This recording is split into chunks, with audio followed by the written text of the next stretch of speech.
Kementerian Koordinator Perekonomian meluruskan informasi terkait pencabutan Permendak 36 tahun 2023.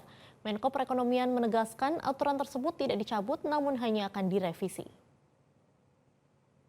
Dalam pernyataan terbuka atau standing statement yang diterima oleh Metro TV, juru bicara Kemenko Perekonomian Herio Limanseto menyebut bahwa ada sejumlah poin yang akan direvisi dari Permendak tersebut. Pertama, terkait ketentuan barang kiriman pekerja migran Indonesia atau PMI yang sedang bekerja di luar negeri dan tidak untuk diperdagangkan.